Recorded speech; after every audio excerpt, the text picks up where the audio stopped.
Oh, hi, BBC. Can we have a quick chat about Question Time last night? Like, in the first instance, why is there not a Lib Dem on the panel, especially given that the Lib Dems run the council?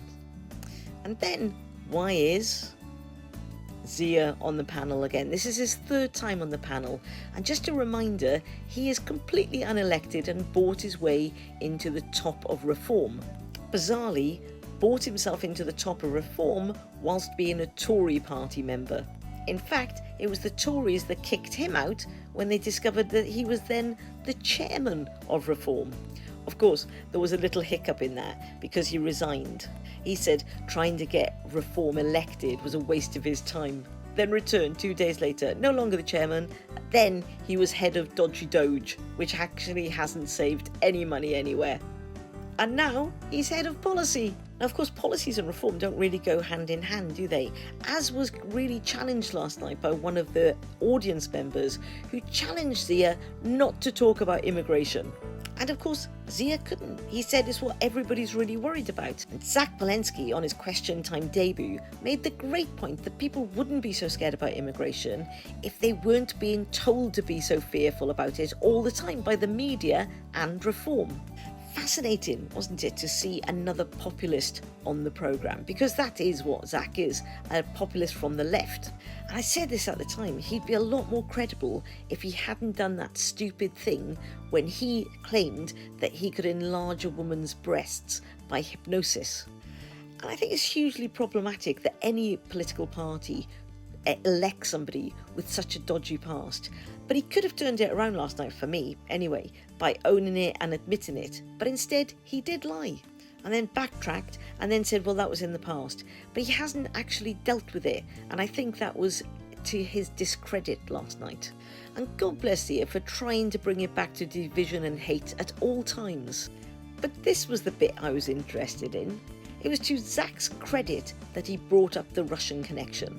But I thought it was really telling when Fiona Bruce asked the audience, this isn't what you want to talk about, is it? Because I don't think people know how bad it is. And that's kind of the fault of you at the BBC and all the networks and all of our mainstream media. And it's interesting when Zach challenges Zia about who knew what, Zia once again tries to get out of it. And fascinating in real time to watch him gaslight Zach without Fiona Bruce pointing out actually that Zia was lying, when claimed that he'd never said that Nigel didn't know Nathan. But he did on Breakfast Telly. He said most people in the senior leadership team of Reform had never heard of Nathan Gill. So if they've all got nothing to hide, why are they lying? Richard Tice said he'd never met Nathan Gill. Here he is, supporting him as the leader of Reform in Wales. In 2016, Farage himself said that he worked closely with Nathan. But back on the breakfast programme, Zia had said that whatever the footage that they were showing of all the pictures of Gill and Farage together, they were just sort of incidental because Nigel gets his picture taken with loads of people. People like the Russian ambassador who Nigel said he'd never met. Or people like Aaron Banks that gave him £450,000 for funding after Brexit. That'll be the Aaron Banks that tried to do a deal with Russia. The one who bizarrely and ironically Isabel Oakeshott raised as a concern for being used by Russia. The Aaron Banks that kept going to the Russian embassy. In fact, when you look at what Aaron Banks has given Farage, you begin to wonder whether there was anything going on between them. Oh, I'm sorry, that's only what we're allowed to say about Keir Starmer and Lord Ali. And let's face it, Lord Ali only gave Keir Starmer a couple of suits and some glasses.